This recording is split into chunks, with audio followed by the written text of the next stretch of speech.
Dan hidup ini adalah anugerah saudara. Kalau kita masih bisa ada, saya percaya bahwa itu adalah rencana Tuhan. Belum selesai dengan hidup kita, karena banyak rekan-rekan kita yang hari ini mungkin sedang terbaring di rumah sakit, tidak berdaya. Ada satu jemaat Mesbah Doa Setia juga sekarang lagi kritis di rumah sakit. Dia setiap malam duduk di sebelah sana saudara. Berapa waktu yang lalu dia diperiksa karena dia sering merasa sakit perut, dan tiba-tiba periksa ternyata cancer dan sudah stadium akhir dan sudah menjalani pengobatan ke dokter, tapi hari-hari ini sedang kritis. Tapi saya dengar dia berkata bahwa kepada istrinya, kalau sudah waktunya Tuhan panggil saya, jangan pernah kamu berkata bahwa Tuhan tidak baik. Tuhan Yesus itu baik, sampai selama-lamanya dia tetap baik. Kita gak pernah bisa menentukan apa yang terjadi dengan hidup kita. Tadi juga saya dengar kesaksian, ada salah satu jemaat di toilet tadi malam tiba-tiba gak bisa bernapas. Katanya aduh rasanya udah mau mati bu, saya pikir saya udah gak bisa ketemu ibu lagi. Ternyata belum saatnya mati, jadi gak mati. Tapi kalau Tuhan masih beri kita hidup, itu adalah anugerah bagi kita. Sampai tadi saya belum menemukan firman Tuhan apa yang mau sampaikan buat saudara semua. Saya selalu meminta untuk Roh Kudus menuntun, karena saya percaya persiapan saya tidaklah sempurna. Tadi ketika lagu dinyanyikan, ajar kami Tuhan menghitung hari-hari. Roh Kudus berkata di hati saya, sampaikan tentang firman ini. Ajar kami Tuhan menghitung hari-hari.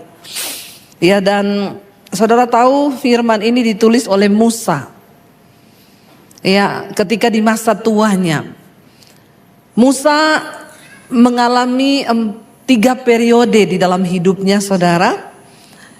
Pada 40 tahun yang pertama, Musa merasa begitu hebat dia ketika berada di Mesir, karena dia sebagai seorang putra dari Raja Fir'aun yang ditemu oleh putri dari Raja Fir'aun dan diangkat menjadi orang di dalam kerajaan di Mesir.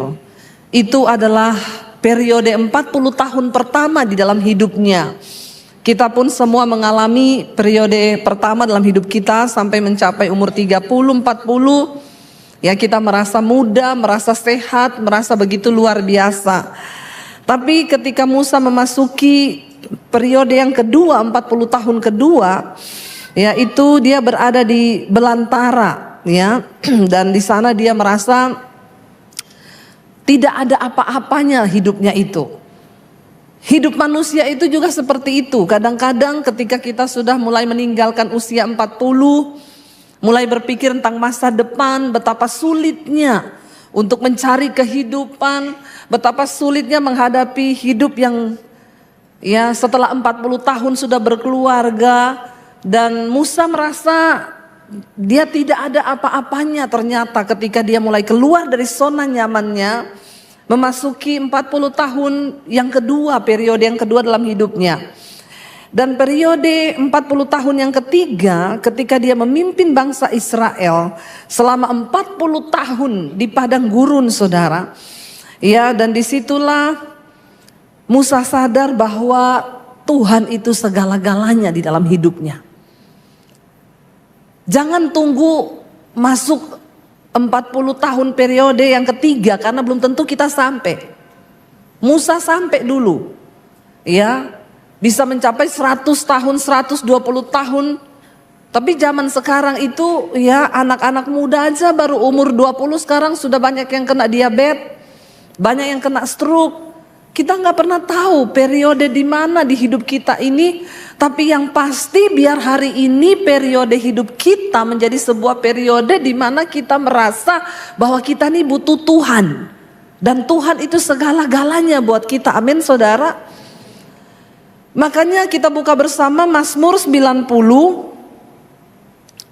ayat yang ke-10 dulu. Di sana Musa berkata saudara,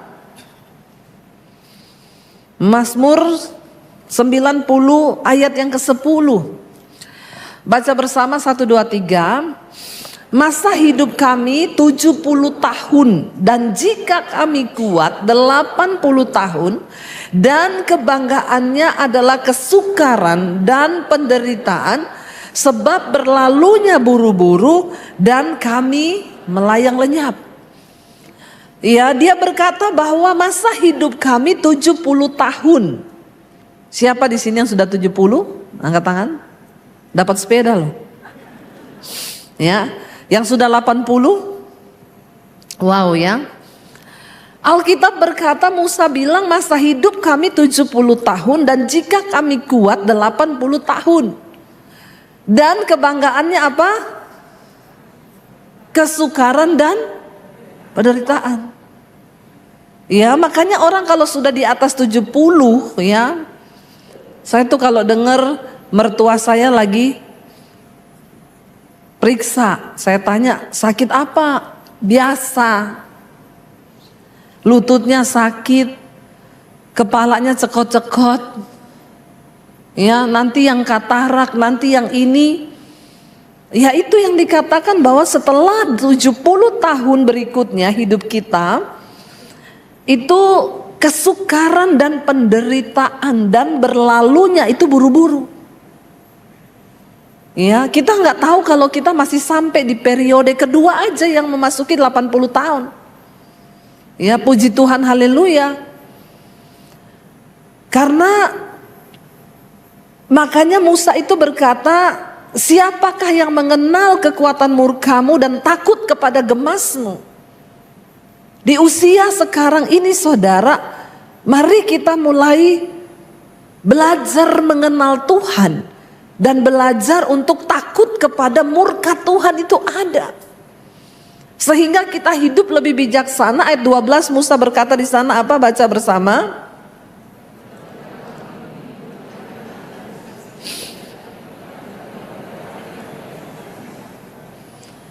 Ajarlah kami menghitung hari-hari kami ini sedemikian hingga kami ini beroleh hati yang bijaksana. Menghitung hari bukan saudara lihat kalender terus tanggal 1 gajian ini. Ya, abis ini dapat THR. Ya, menghitung hari itu bukan seperti itu. Mari kita mulai mengenal hari ini periode hidup kita ada di mana saudara. Ya, jangan tunggu tua baru kita merasa kita membutuhkan Tuhan. Tapi hari ini ketika engkau mendengarkan firman Tuhan, mari kita semua merasa bahwa kita memerlukan Tuhan dan Tuhan itu segala-galanya di hidup kita, amin. Saya tuh loh, 1 minggu yang lalu tuh saya sakit saudara. Pulang dari Australia 10 hari, nginep semalam, terbang ke Singapura, seminar 3 hari di Singapura. Ya, habis pelayaran dari Australia ke Singapura, 1 malam pulang dari Singapura saya terbang ke Surabaya, saya khotbah di Surabaya. Setelah selesai khotbah tidur 1 malam, besok paginya langsung ke sekolah misi, saya ngajar seminggu di sana. Dan akhirnya saya tepar juga. Ya, pulang dari sekolah misi saudara, hari Sabtu malam saya demam tinggi. Badan ini rasanya gak kuat, tapi besok pagi saya harus khotbah 3 kali. Saya bilang sama suami, kalau dibatalkan bagaimana ya? Tapi bagaimana, brosur sudah beredar. Ya, semuanya sudah dijalankan. Kalau saya batalin, aduh, rasanya beban mental itu susah saudara. Ya, jadi saya bilang saya harus sehat besok. Bangun itu lemas sekali saudara. Saya paksakan untuk khotbah 3 kali hari itu. Tanpa istirahat, saya gak tidur siang. Benar-benar hari Minggu malam pulang sudah saya tepar. Ya, saya demam lagi dan akhirnya sudah nggak keluar suara saya. Tapi saya harus khotbah di mesbah doa karena saudara menunggu semuanya. Ya, dan ya obat saya itu cuma kunyit, jahe, serai plus madu murni yang di depan itu. Jangan lupa pulang beli ya. Jadi itu madu produksi saya, makanya namanya The Bee. Ya tahu baru ngerti kan? Kenapa saudara? Saya tuh baca Alkitab. Alkitab bilang madu itu sangat sehat. Saya cari madu murni, enggak ketemu. Semua madu yang dijual itu tidak ada yang di top 100% madu murni tanpa gula. Kenapa? Karena memang ada campuran gulanya, jadi nggak ada tok 100% madu murni. Itu kan diperiksa sama BPOM. Saya pelayanan di Bali, ada jemaat Mesbah Doa datang dari daerah Jogja di pinggiran, ketemu saya di Bali. Karena dia jemaat Mesbah Doa. Waktu ngobrol cerita, dia bilang, "Bu, saya ini peternak madu, peternak lebah." Oh iya. Iya, dia cerita tentang lebah itu gini-gini. Bahkan dulu bapaknya itu ya yang punya lebah, peternak lebah terbesar di Asia Tenggara waktu bapaknya masih hidup. Akhirnya saudara saya bilang, "Bu, oh gitu ya, iya gini-gini." Nah satu saat saya lagi ke Jogja, saya tertarik mau kunjungi peternakannya. Saya lihat, oh Bu, harapan saya pergi lihat peternakannya, kan berarti saya dibawa di kandang lebah ini, pasti hutan besar lalu lebah-lebah gitu kan. Ternyata saya datang, loh Bu, ini kok enggak ada lebahnya. Ibu pasti bayangannya mau lihat peternakan lebah itu lebah gitu diternak banyak. Enggak Bu, lebah kita itu cuma di kotak ini loh, kotak-kotak ini. Terus dalam satu kotak ini ada berapa ribu lebah, ada satu ratu. Nanti kalau lagi musim kelengkeng, kami bawa lebah-lebah ini di kebun kelengkeng. Lalu lebah-lebah ini bekerja. Terus lebahnya tahu pulang, tahu karena ada ratunya. Lebah tahu pulang, ada suami nggak tahu pulang. Kebangetan ya. Lebah aja tahu pulang, dia tahu satu ratunya itu saudara. Jadi dia nggak bakal ketukar. Lebah itu dibawa satu kotak, satu ratu, dia akan kembali ke kotak itu karena dia mencium itu ratunya, dia nggak pernah tukar istri. Saya heran kalau ada manusia bisa ketukar istrinya ya. Lebih pintar lebah daripada kamu ya. Oh begitu Bu, iya Bu Debbie. Ini yang lain lagi kami sebar nih ke hutan. Jadi makanya ada madu hutan, ada madu kelengkeng. Oh begitu. Dia bilang, Ibu Debbie kan sering ke Mesir tuh, ke Israel sana. Itu kalau kurma mulai berbuah Bu, kami kirim lebah ke sana pakai pesawat. Yang ibu minum itu memang madunya dari kurma sana, tapi lebahnya lebah kita Bu. Lebahnya made in Indonesia. Jadi saya tuh tanya-tanya saudara, Tuhan itu ajaib ya menciptakan makhluk itu loh. Makanya madu itu sehat sekali. Saya bilang, oh begitu ya Bu. Iya. Lalu anak saya bilang, ya sudah Mam, kita jualan madu murni ini aja. Ya udah, anak saya kan udah lulus kuliah. Ya udah kamu itu yang produksi ya. Tulis the bee. Kan bee itu lebah, enggak usah tepuk tangan. Ini nggak ada hubungannya. Ya. Saudara, itu saudara, itu jemaat, itu anak Tuhan yang punya peternakan lebah. Dia wanti-wanti saya, Bu, cuma satu yang saya minta tolong ya, jangan dicampur gula Bu, kita mau bikin orang sehat bukan sakit. Saya juga enggak mau dicampur-campur gula. Iya Bu, kasihan sekarang orang minum madu itu kena diabetes, kenapa ada campuran gulanya. Jadi itu saya punya, saya minum sendiri, sebenarnya mau saya minum sendiri ya, tapi saya pengen bagi-bagi juga biar saudara sehat kan. Dapatkan gratis, waktu mau ambil bayar. Jadi saudara, saya itu sakit, saya tidak ke dokter. Saya minum itu serai, jahe, kunyit, itu Tuhan sudah ciptakan gratis, tis-tis murah. Persi jeruk, kasih madu, ya. Dah sakitnya enggak lama-lama. Hari ini saya sudah suaranya keluar kan. Kemarin masih gitu ya di itu. Enggak minum antibiotik. Tepuk tangan buat Tuhan Yesus yang sudah memberi kita resep ya. Jadi saya tuh merasa wah Tuhan tuh dahsyat ya. Itu aja saudara, waktu saya mengalami kelemahan tubuh ya, saya tuh bilang sama suami saya gini. Suami saya bilang, ke dokter yuk, periksa. Saya takutnya periksa, langsung dibilang opnam. Terus siapa yang siaran di Mesbah Doa? Ya kalau saya disuruh opnam bagaimana ini? Enggak ada lagi yang khotbah ya. Bukannya saya mau apa ya, cuma ya Tuhan maksudnya ya janganlah saya sakit lama-lama gitu ya.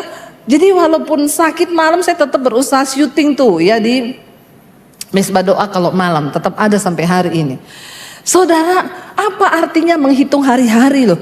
Loh saya tuh sampai berpikir juga, Tuhan kalau saya mati sekarang, sudah cukup nggak apa yang saya perbuat untuk Tuhan? Itu loh yang dimaksud kita menghitung hari-hari, agar aku memperoleh hati yang bijaksana. Ajar kami Tuhan, Hari-hari ini kita perlu memiliki hati yang terus berkata, ajar kami Tuhan, agar kami ini menghitung hari-hari. Ya, coba tayangkan lagi tadi ayatnya, daripada itu kosong, mending ada ayat ya. Ajarlah kami menghitung hari-hari kami sedemikian, hingga kami beroleh hati yang bijaksana. Coba hitung saudara, Tuhan kasih kita waktu hidup. Kalau malam ini kita dipanggil Tuhan, apakah kita sudah mempersembahkan sesuatu untuk Tuhan? Apa yang sudah kita perbuat dengan hidup kita? Selama kita hidup, apa yang sudah kita lakukan untuk kepentingan Tuhan? Apakah saudara sudah bersaksi buat orang lain? Saudara sudah mendoakan orang lain? Apakah saudara sudah bertobat atau masih tunggu terus? Ya, ini waktunya saudara kita semakin berlomba untuk mengejar perkenanan Tuhan. Anak-anak muda, saya mau katakan, di tengah zaman yang sulit ini, jangan kau terus menambah ilmumu saja, tapi ayo bangun rasa takut akan Tuhan, cari Tuhan. Biar hari ini engkau berkata, datang di kaki Tuhan dan bilang, Tuhan, ya, aku lepaskan semua hak hidupku, dan aku minta biar rencanamu terjadi di dalamku.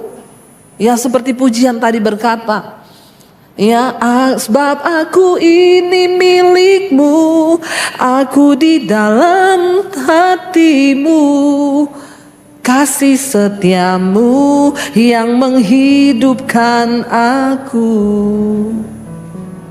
Suami saya ini peka memang.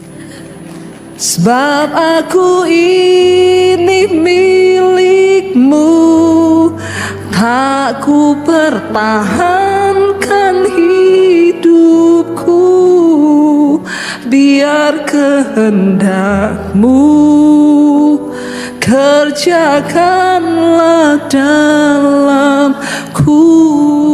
Amin saudara. Jangan berusaha mempertahankan hidup kita ini, ego kita, tapi mari kita bilang, Tuhan, biar kehendak-Mu kerjakan di dalam kami. Waktu Tuhan suruh mengampuni, jangan pertahankan egomu. Waktu Tuhan suruh tinggalkan dosa, jangan berzina, jangan selingkuh, buang itu dan bilang, Tuhan, aku mau, sebab aku ini milik-Mu, aku di dalam hatimu, kasih setiamu yang menghidupkan aku. Bilang pada Tuhan malam ini saudara, sebab aku ini milik-Mu, tak ku pertahankan hidupku, biar kehendak-Mu kerjakanlah dalamku. Amin saudara. Biar kita terus mau katakan, Tuhan, aku tidak mau pertahankan egoku, hidupku, biar kehendak-Mu kerjakan dalam hidup kami. Itu yang dimaksud saudara oleh Musa. Ajarlah kami ini Tuhan menghitung hari-hari kami sedemikian, supaya kami ini beroleh hati yang bijaksana. Mari kita mulai mengerti apa yang Tuhan mau di dalam hidup kita. Musa menulis syair ini, Mazmur 90 ini, pada saat dia sudah tua saudara. Dan dia bilang bahwa hidup kami ini cuma 70 tahun. Kalau kami kuat 80 tahun dan kebanggaan kami itu kesukaran, penderitaan. Karena itu sebelum itu semua datang, biar Engkau ajar kami untuk menghitung benar hari-hari kami ini. Karena Musa saudara memiliki sebuah penyesalan yang begitu besar dalam hidupnya. Dia tidak diizinkan untuk masuk menginjak tanah perjanjian. Kalau saudara ikut kami ke Israel, nanti kita akan pergi ke Gunung Nebo. Kenapa saya suka selalu ke Petra itu lewat Jordan saudara? Karena di situ ada Gunung Nebo. Itu tempat terakhir Musa yang menginjakkan kaki. Di bawah dia sudah lihat tanah Kanaan. Dia pernah memohon, Tuhan izinkan aku masuk. Tuhan bilang tidak bisa. Kenapa? Karena satu kali Musa tidak taat sama Tuhan. Ketika Tuhan bilang, arahkan tongkatmu ke gunung batu, itu waktu bangsa itu bersungut-sungut minta air. Mereka memberontak kepada Musa dan berkata, ini gara-gara kamu ini bawa kami keluar dari Mesir. Mending kami tetap jadi budak di Mesir, tapi kami bisa menikmati yang enak semua di Mesir. Kamu pengen kami mati tanpa air. Tuhan bilang, arahkan tongkatmu dan bilang pada gunung batu itu, keluarlah air.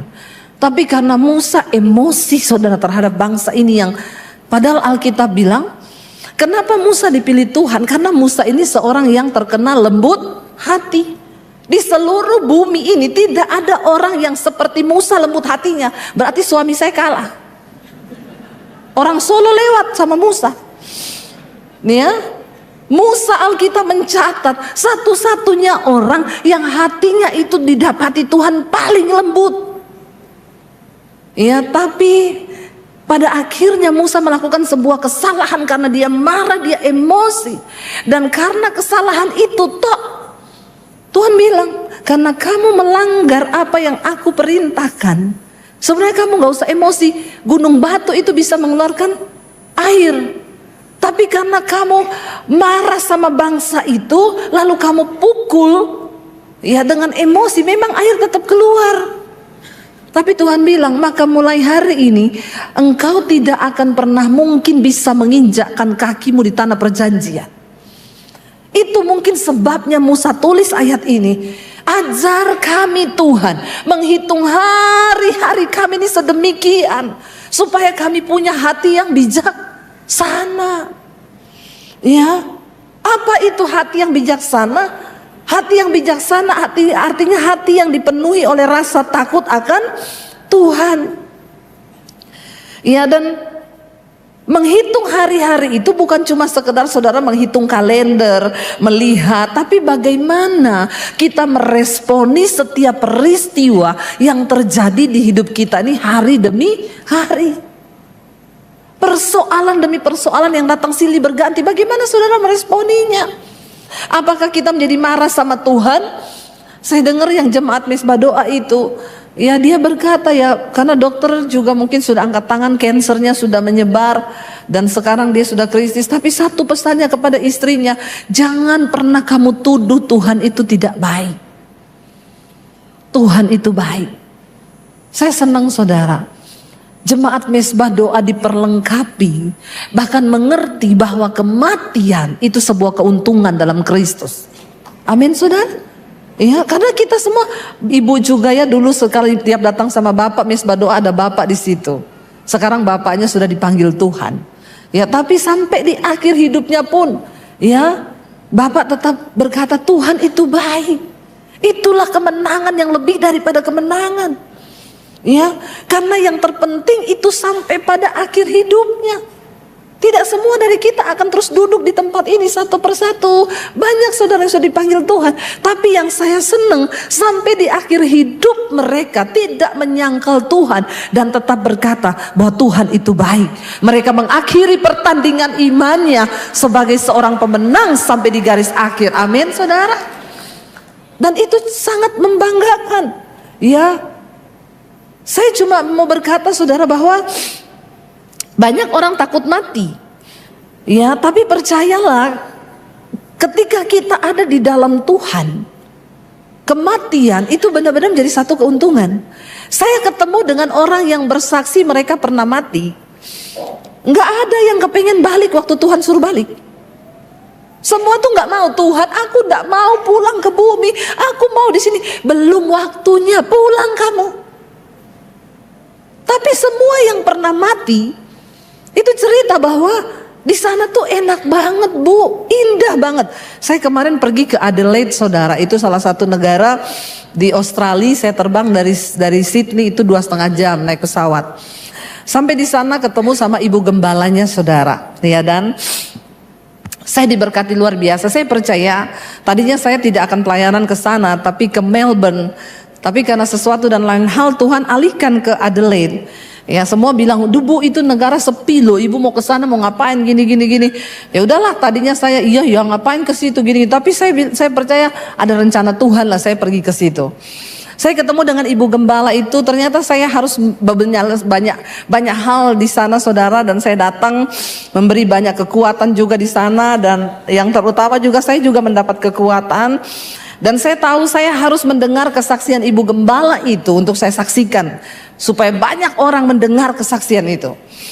Jadi ibu gembalanya cerita sama saya, "Bu, saya ini 5 tahun yang lalu harusnya sudah mati. Saya itu tidak merasakan apa-apa, saya ini seorang pelari, saya ini orang yang jaga makan, saya selalu makan sehat, dan pokoknya untuk hal kesehatan tuh saya nomor 1. Tiba-tiba saya lagi di pesawat, Bu, mau landing di Adelaide. Saya tuh ke toilet di pesawat dan saya jatuh, saya tidak bisa berdiri, saya pingsan. Untung dalam keadaan pesawat sudah mau landing. Akhirnya saya turun pakai kursi roda karena saya tiba-tiba sudah tidak bisa berdiri. Saya langsung dilarikan ke rumah sakit, ditangani oleh 8 orang dokter profesor, rumah sakit dokter hebat di sana. Mereka kaget karena ternyata terdeteksi saya itu kena kanker limfoma, dan sudah menjalar ke seluruh saraf saya, bahkan sudah tumbuh beberapa benjolan ternyata di kepalanya. Dan dokter berkata umurnya tinggal beberapa hari, karena ini tidak mungkin. Tapi hari itu dokter minta izin ke suaminya untuk melakukan operasi, karena biar bisa diambil dan bisa menjadi pelajaran hanya untuk mau dipelajari itu kasus kansernya. Tapi dokter bilang pasti mati beberapa hari. Setelah dioperasi, dia ditaruh di ruang isolasi yang orang-orang menunggu kematian. Ya, satu persatu mati. Dia bilang, "Ibu tahu, tiap hari saya dengar dokter masuk bertanya begini, masih hidup toh? Kok enggak mati-mati?" Itu yang dokter ngomong, karena memang secara medis dia sudah nggak mungkin tertolong. Sudah divonis tinggal beberapa hari.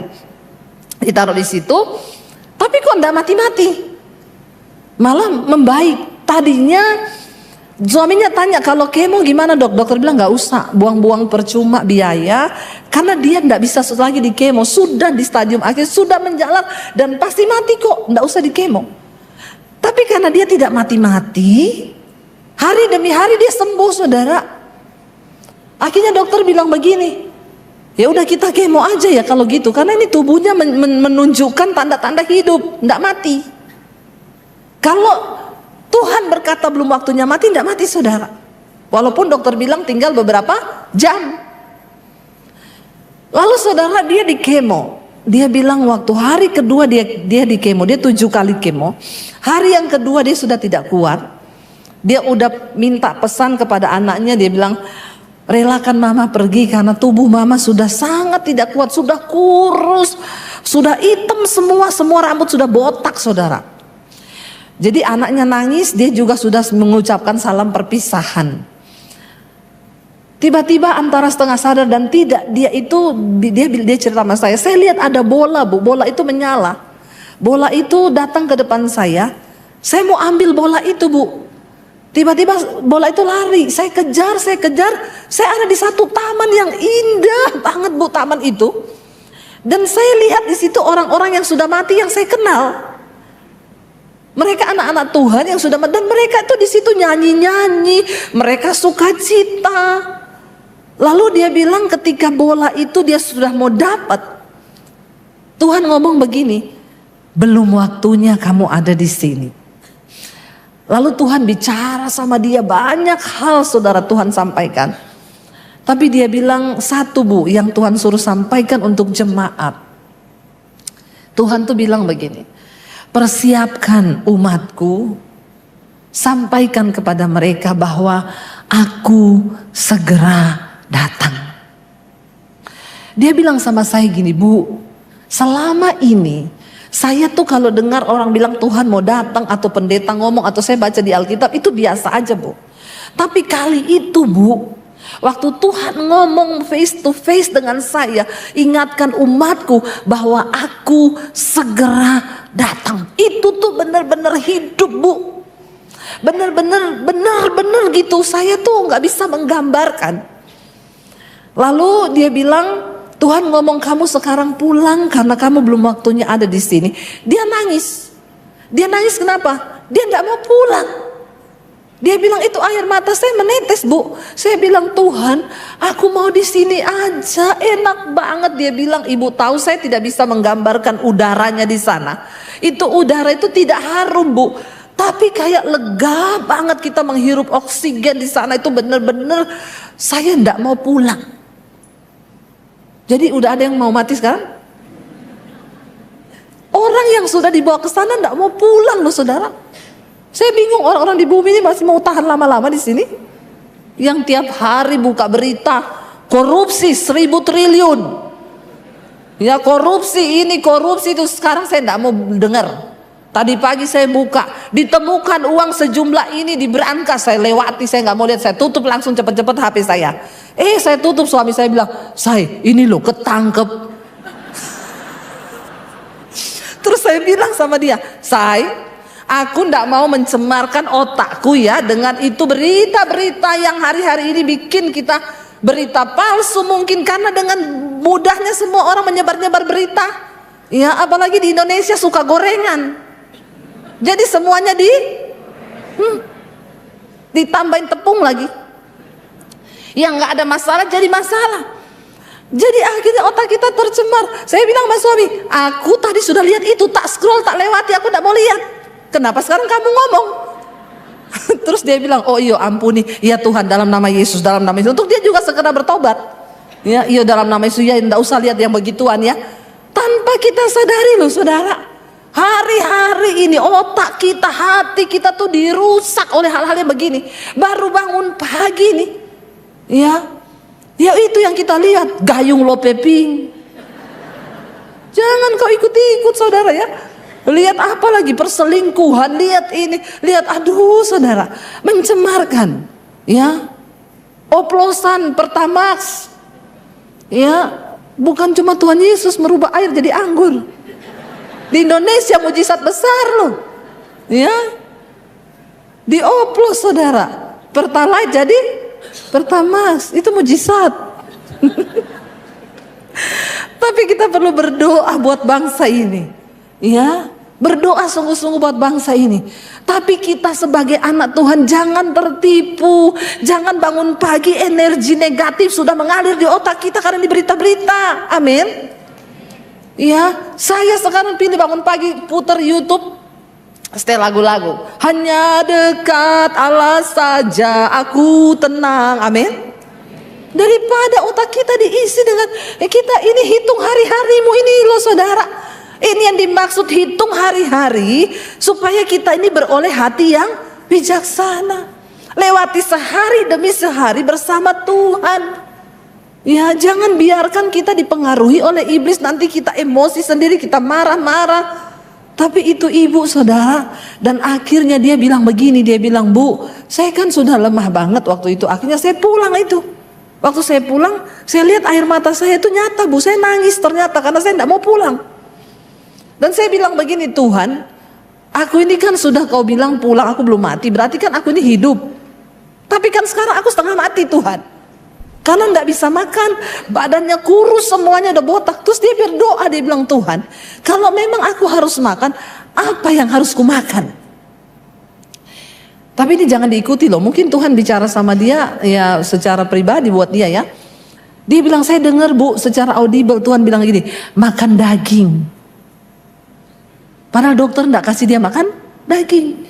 Dia bilang anaknya, tiap hari kau bawain mama steak ya. Mama mau makan steak yang 280 gram. Diiris kecil-kecil, tiap hari habis. Tiba-tiba dia sehat. Rambutnya tumbuh sampai hari ini dia hidup.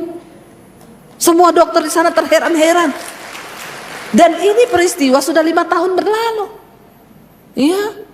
Wow saudara, saya bilang ibu luar biasa ya. Oh, makanya saya juga datang ke situ untuk mendengarkan kisahnya, supaya saya juga bisa sampaikan pada saudara satu pesan Tuhan, aku segera datang. Ayo saudara, jangan buang waktu kita untuk hal-hal yang gak penting. Mari kita berlomba hari-hari ini, bawa semakin banyak orang untuk mengenal Tuhan Yesus. Keluargamu, saudaramu yang belum bertobat, nggak usah cari pendeta.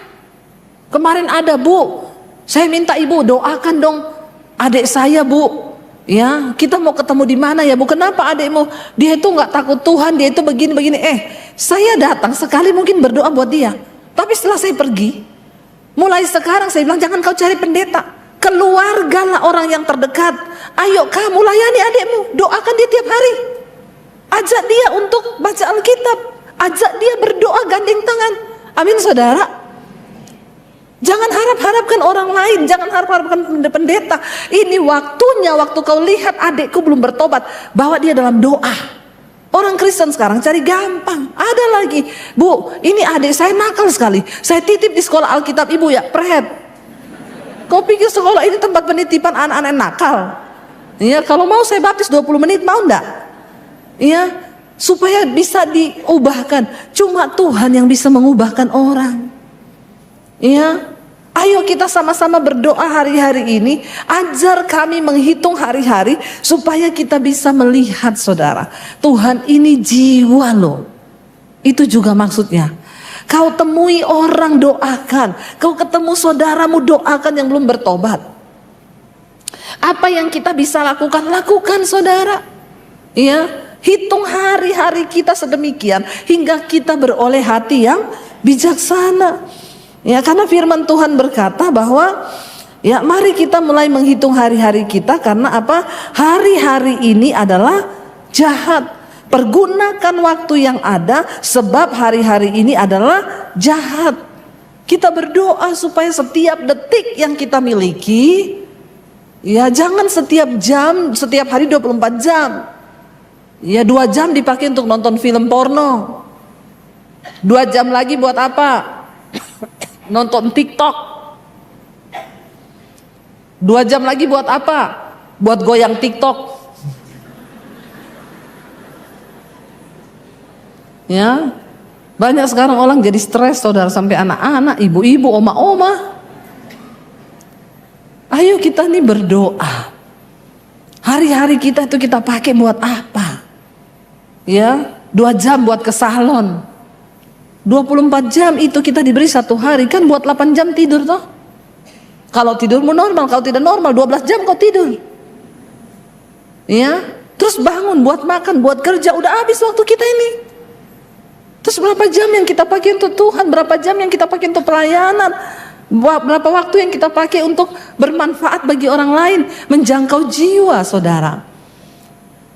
Musa berkata, Tuhan, ya, ajar kami untuk menghitung hari-hari kami ini sedemikian, supaya kami ini beroleh hati yang bijaksana, supaya kami tidak memakai hidup kami yang cuma 1 kali ini saudara. Masa hidup kita ini cuma 1 kali, ya.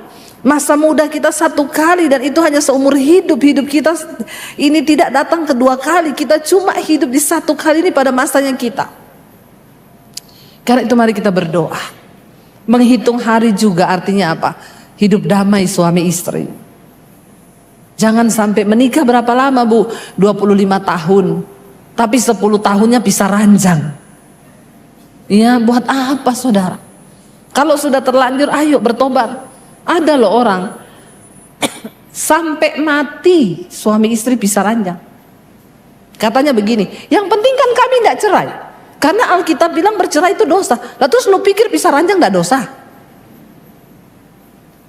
Itu sama. Lebih parah lagi, kau hidup dalam kepahitan karena berantem. Cuma tidak bercerai aja. Karena kenapa? Nanti kalau bercerai keluarga marah, karena itu melanggar firman Tuhan, jadi aib. Dan mereka bertahan hidup tapi pisah ranjang sampai mati dua-duanya. Ngeri enggak saudara? Itu namanya engkau tidak menghormati Tuhan. Mari kita hidup menghormati Tuhan. Dengan cara apa? Kita melakukan firman Tuhan, kita bertobat hidup ini saudara. Dalam keluarga, dalam rumah tangga, hargai hari-harimu. Anak-anak muda, Jangan engkau melakukan hal-hal yang tidak kudus di luar sana. Sebab Tuhan mengenal hari-harimu. Dia tahu. Ya, enggak usah pacaran dulu daripada pacaran membuat engkau berdosa. Orang tua kita punya waktu yang sedikit. Saya ini loh Bu, sudah umur 70 tahun. Tapi sampai hari ini, saya tuh musuhan sama ipar saya Bu. Enggak ngomong saya sama dia. Ada yang sama kakak saya enggak ngomong. Kenapa? Saya benci sama dia itu. Kelakuannya begini. Hitung hari-harimu. Supaya engkau memperoleh hati yang bijaksana. Untuk apa kita habiskan waktu yang ada dalam hidup kita? Karena satu saat nanti ketika kita menghadap di tahta pengadilan Kristus, kita harus memberikan pertanggungan jawab terhadap hidup kita, saudara. Karena itu mari saya berdoa buat kita semua. Kita mau mempersembahkan hidup kita pada Tuhan.